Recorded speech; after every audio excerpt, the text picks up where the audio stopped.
tuloy po ang ating issue ukol sa bagay ito sapagkat talaga namang pangbuong bansa po ang usaping ito, lalo pa nga po may kinalaman sa sikmura ng ating mga kababayan. Ano ha?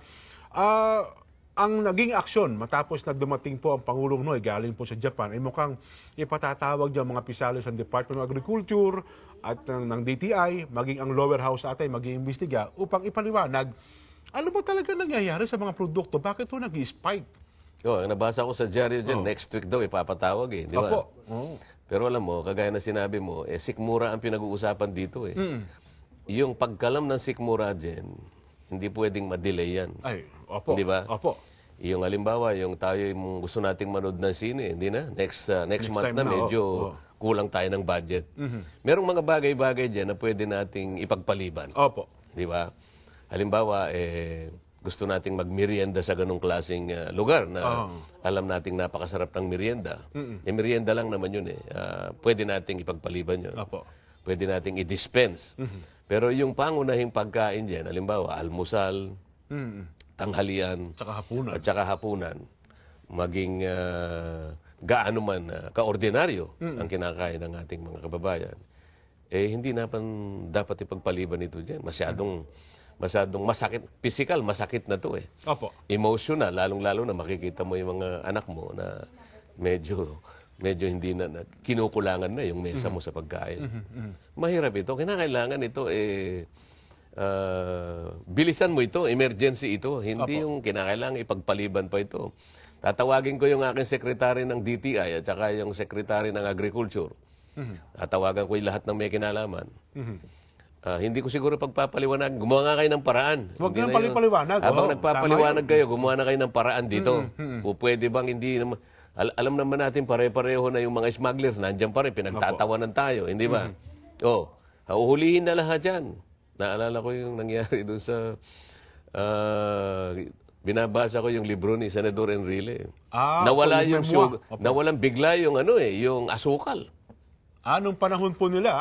Nung martial law yata ito, 70s po ata yan. pinatawag niya lahat yung mga may kinalaman sa asukal, yung mga negosyante. Opo. Primero, sabi niya, ali kayo, tayo'y magmerienda lang. Mag-usap-usap lang tayo. Akala nung mga mangangalakal dyan, siguro, merienda lang naman, hindi naman naaabot ng 1 oras ito. Inabot na ng, lampas na ng tanghalian dyan. Sa alumpihit na yung mga negosyante. Bakit po kanya tumatagal yata itong nakain na ho natin lahat ng kakainin natin. Ganun Hindi kanya, may instruction sa akin na walang lalabas sa isa man sa inyo hanggat hindi nyo pinalalabas ang asukal sa merkado. Merong isang tumayo dyan. Isa lang ang tumayo. Isa lang, Oo. Inchik ang salita. Hindi rin maintindihan Sandali lang. Siguro mga 3 segundo lang niyang kinausap yung isang tao. Opo. Pagkatapos, walang 10 segundo dyan. Bigla ngayong naglabasan ng asukal sa merkado. Ganun po. Ganun lang kasimple dyan. Paano? Yung mga ibang ahensya natin, yung kasabuatan nila yung mga smuggler, alam naman nila yun. Nagumpisa na sa Bureau of Customs na dyan. Meron ding mga ilan-ilan sa DA na mga kasabuat din dyan sa mga yan. Opo. Sila naman ang nagpapalala nito. Simpleng-simpleng supply and demand lang ito. Itatago nila sapagkat gusto nilang tumaas ang presyo. Pagka nakabisa na ng mamamayan yun, okay, payag na yung mga mamamayan kahit na hirap sila. O sige, ilabas na natin. Paunti-unti lang para yung presyo natin hindi bumababa. Mahigpit yan. Hindi ba ganito lang naman yun? Kung ang pangyari, sa loob kayo ng kwarto, walang lalabas ito. Nakakita ka ba dyan ng isang bansang katulad ng Pilipinas na napakayaman ng kanyang lupa? Wala maraming inggit na bansa sa atin. Alam mo, mapagmasid ka lang. Maski na yung mga flyover natin, tinutubuan ng damo Alam mo,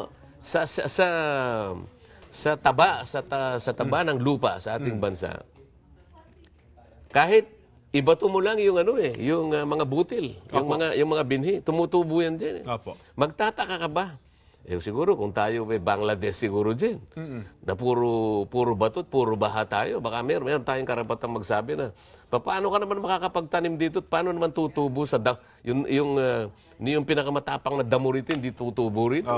Pero sa isang bansang katulad ng Pilipinas, Central Luzon, Rice Granary of the Philippines. Totoo po yan.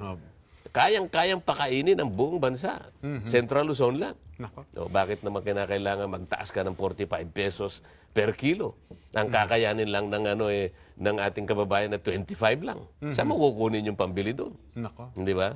O ang mangyayari, puro lugaw na lang kakainin ng mga kababayan natin.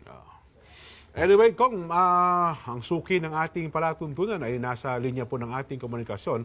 Assistant Secretary Rosemary De Leon ng NEDA. Ma'am, napapanood po kayo sa Net25, napapakinggan po sa Radyo Agila. Ako po si Jen at kasama po si Kong Dante. Pasensya na kayo, napatawag ulit kami sa inyo, ma'am. Wala ganawan po. Magandang umaga. Kamusta po kayo? Mabuti naman. Opo. Kong, kayo na siguro. Ma'am Rosemary, kayo po ba hindi nababahala sa pagtaas ng presyo ng ating mga pangunahing bilihin? Actually po, talagang tinitingnan namin ng mabuti. In fact, ngayong araw na to merong pagpupulong sa Malacanang precisely to discuss itong patuloy na pagtaas ng mga presyo ng mga bilihin.